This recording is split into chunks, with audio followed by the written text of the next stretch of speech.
이 새벽에 주 앞에 나오신 분들을 진심으로 환영합니다. 찬송가 180장 찬양하면서 새벽 기도를 시작하겠습니다. 찬송가 180장입니다.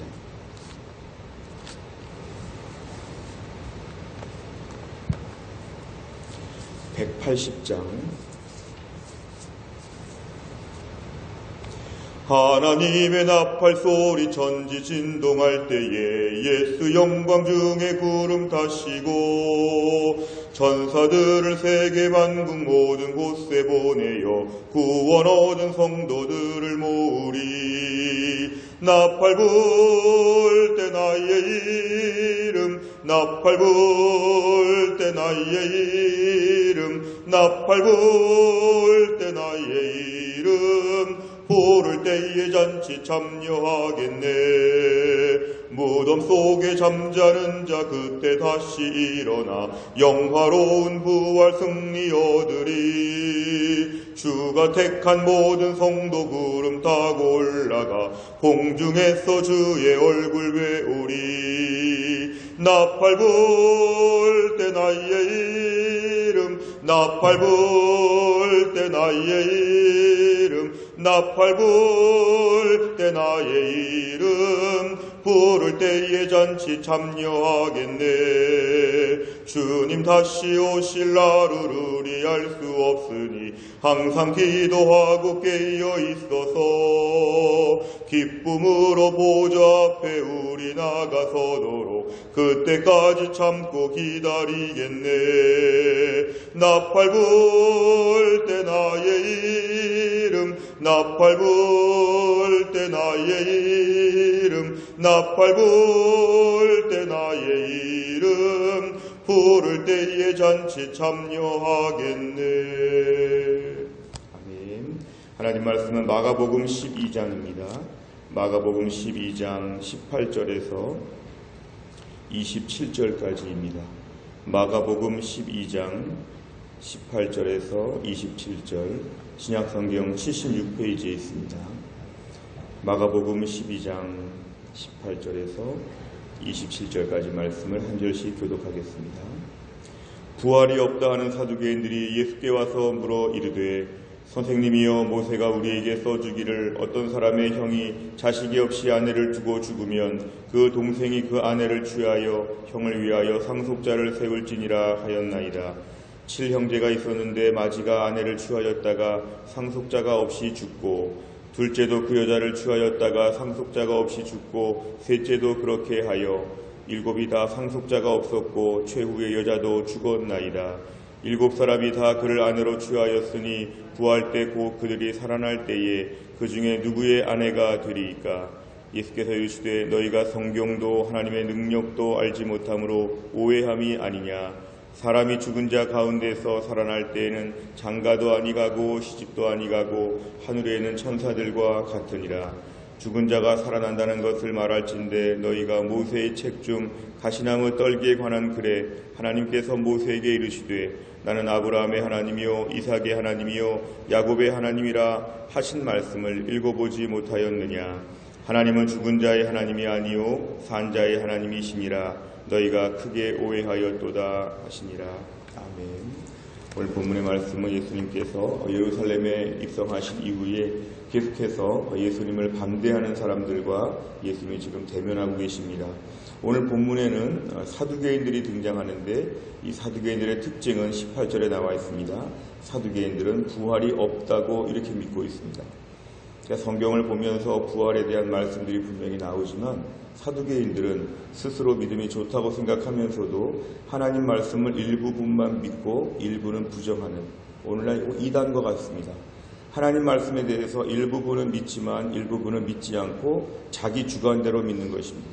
결국 이런 신앙은 온전한 신앙이라고 볼 수 없습니다. 이들은 영적으로 교만하였기 때문에 부활에 대해서는 일체 부정하고 그 이상의 말을 들으려고 하지도 않았던 사람들이 당시 사두개인 파가 이렇게 있었습니다. 그러니까 18절에 보면 이 사두개인들이 지금 예수님께 나온 것은 태도가 불순한 것입니다. 말씀을 듣고 순종하고 은혜 받으려고 나온 것이 아니라 뭔가 또 말씀에 올무를 놓아서 뭔가 예수님을 좀 넘어뜨릴 게 없을까, 오늘 그런 의도로 지금 나온 것이 분명한데 19절에 보면은 부활이 없다고 주장하는 이들이 지금 극단적인 예를 들고 있습니다. 20절에 보니까 7형제가 있었다. 근데 어떻게 7형제가 있었는데 그 중에서 마지부터 막내까지 다 상속자가 없이 그대로 다 죽게 되고 7형제, 제일 큰 형님의 그 아내였던 분은 그 뒤에 동생들과 다 결혼관계를 맺어서 나중에 부활이 되면 과연 누구의 아내가 되겠느냐, 누가 진짜 부부관계가 되겠느냐. 그러니까 부활이 없다고 자기들이 믿기 때문에 극단적인 예를 들어서 결국 예수님께 올무를 놓는 것입니다. 참 답변이 난처하죠. 누구의 아내가 되었다고 할까?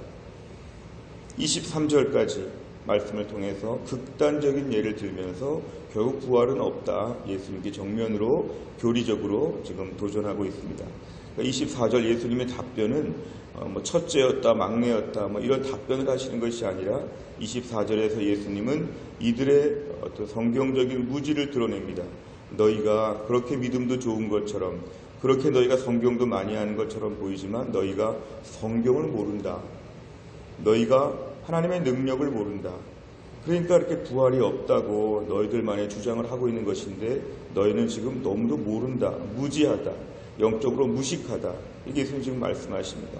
그리고 25절에서 예수님 말씀은 사람이 부활할 때, 죽은 자 가운데 살아날 때는 장가도 시집도 아니 가고 하늘에는 천사들과 같으니라.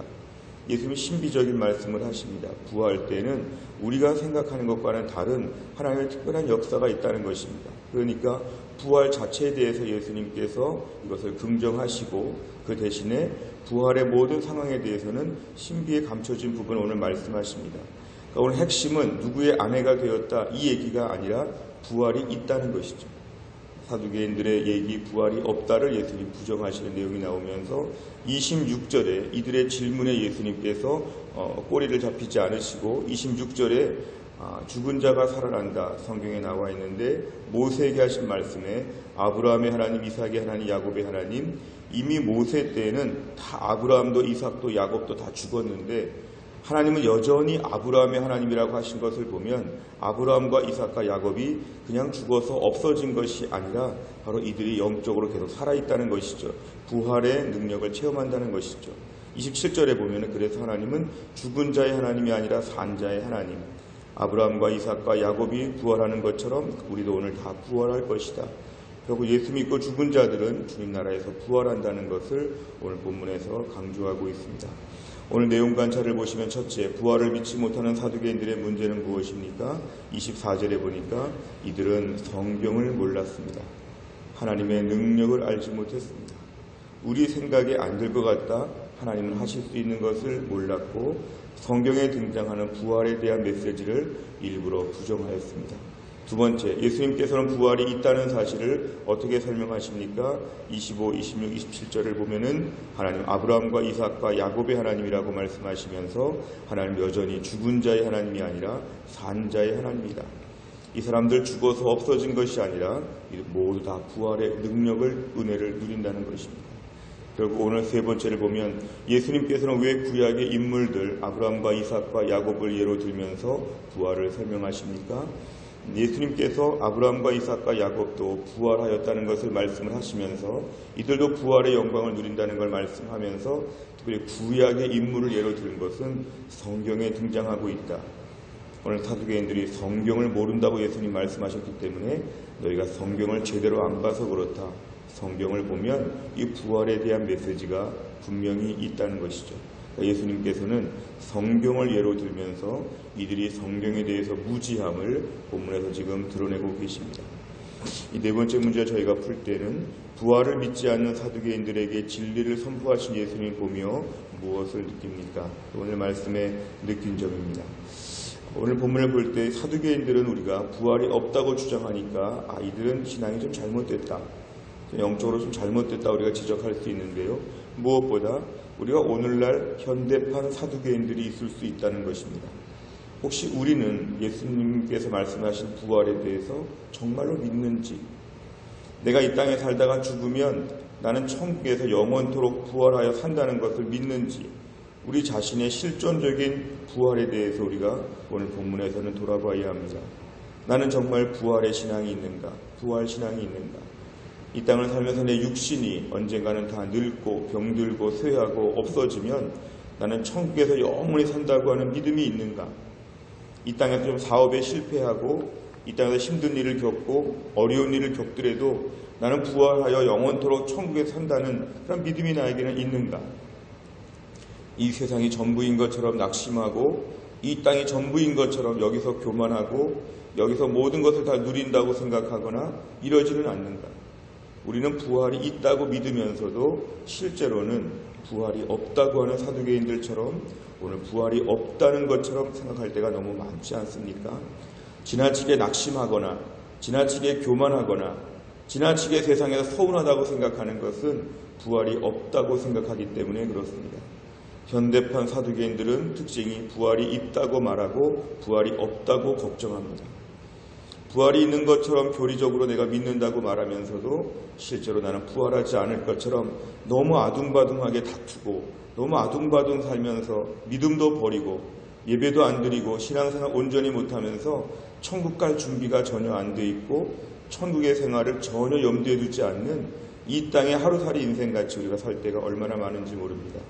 겉으로는 부활이 있다고 주장하지만 속으로는 부활이 없으니까 여기서 다 누려야 되고 여기서 다 해결해야 되고 여기서 모든 것을 다 봐야 한다고 하는 이런 극단적인 마음이 있지는 않습니까? 우리가 오늘 본문의 문제를 풀면서는 사두개인들을 보면서 우리가 실제로는 이러지 않은가? 우리 자신을 돌아보는 게 필요합니다. 부활의 영광은 이 땅의 연약한 육신을 마지막에 주님이 받아주신다는 것이고 이 땅에서 누리지 못한 모든 영광을 하늘에서 누린다는 것입니다. 이 땅을 언젠가 죽게 되어 있고 이 땅에서 없어지게 되어 있지만 우리 죽으면 끝이 아니라 아브라함의 하나님, 이삭의 하나님, 야곱의 하나님이 나의 하나님이 되신다는 걸 믿어야 합니다. 이 땅에서 죽어도 비극이 아니고 이 땅에서 죽으면 이제 우리가 천국에서 깨어나서 영원토록 주와 함께 살 것이다. 이런 부활 신앙을 갖게 되면 또한 날을 살 때에도 힘이 있고 기쁨이 있고 우리에게는 소망이 있다는 것을 오늘 본문은 우리에게 말씀하고 있습니다. 마지막 다섯 번째를 보면 내가 부활을 소망하는 그리스도인임에도 불구하고 하나님의 능력을 제안했던 적은 언제였습니까? 부활에 대한 믿음을 확고히 하면서 매일의 삶을 더 의미 있게 살기 위해서 무엇을 결단하겠습니까?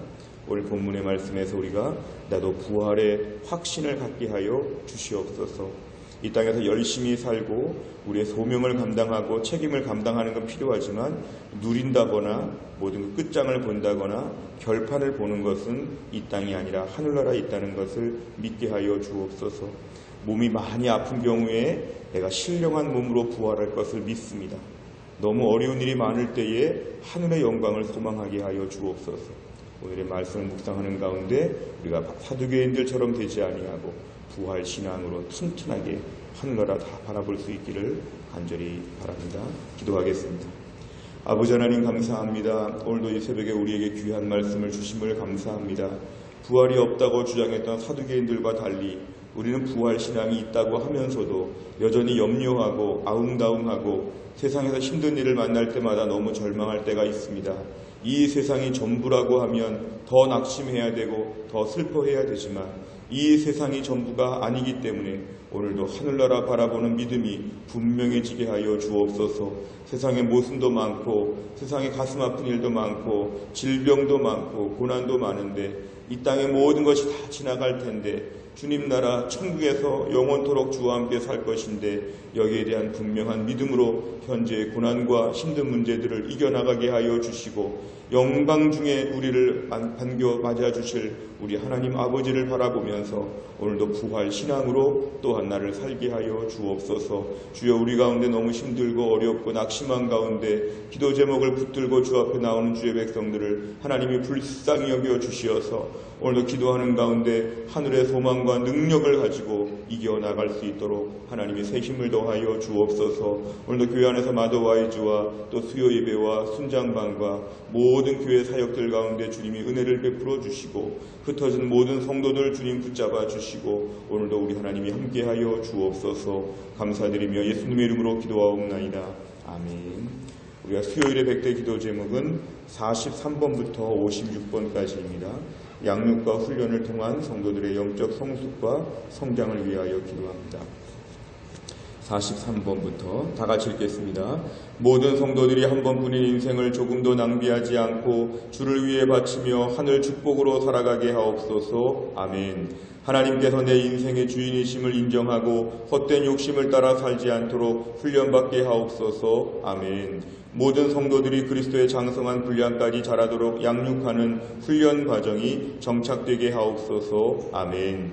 훈련 사역을 통해 목자의 심정으로 성도들을 섬길 수 있는 평신도 지도자들을 꾸준히 키워내게 하옵소서. 아멘. 하루를 기도로 시작하고 기도로 마무리하여 매 순간 성령과 동행하는 성령의 사람이 되게 하옵소서. 아멘. 날마다 말씀 앞에 조아려 생명과 능력의 말씀을 공급받게 하시며 세상의 유혹과 시련을 넉넉히 이기는 말씀의 사람이 되게 하옵소서. 아멘. 말씀이 인생의 기준이 되어 말씀이 가라는 곳까지 가고 서라는 곳에서 서는 순종의 사람이 되게 하옵소서. 아멘. 섬김 받기보다 주님처럼 섬기는 자로 훈련되어 섬김의 기쁨을 체험하며 주님의 성숙한 제자로 자라나게 하옵소서. 아멘. 가정의 제사장인 가장의 권위를 세워주셔서 가정이 건강하여 교회와 세상을 밝히는 주춧돌이 되게 하옵소서. 아멘. 가정의 어른이신 부모님들의 노후를 축복하사 늙어도 여전히 잎이 청청한 나무와 같이 아름다운 모습으로 살아가게 하옵소서. 아멘. 부모가 자녀들 앞에서 신앙과 삶의 모범이 되어 하나님 중심의 믿음의 명문 가문으로 이끌어가게 하옵소서. 아멘. 자녀들을 세상의 가치관이 아닌 성경의 가치관으로 무장시키는 영적인 부모가 되게 하옵소서. 아멘. 가족 구원을 위해 눈물로 기도하는 성도의 간구를 들으시고 속히 구원의 문을 열어 주옵소서. 아멘. 온 성도들이 부름받은 삶의 현장에서 빛과 소금이 되어 주변을 변화시키는 소명자로 살아가게 하옵소서. 아멘. 주기도문합니다. 하늘에 계신 우리 아버지여, 이름이 거룩히 여김을 받으시오며 나라 임하옵시며 뜻이 하늘에서 이룬 것 같이 땅에서도 이루어지이다. 오늘날 우리에게 일용할 양식을 주옵시고 우리가 우리에게 죄 지은 자를 사하여 준 것 같이 우리 죄를 사하여 주옵시고 우리를 시험에 들게 하지 마옵시고 다만 악에서 구하옵소서. 대개 나라와 권세와 영광이 아버지께 영원히 싸움나이다. 아멘.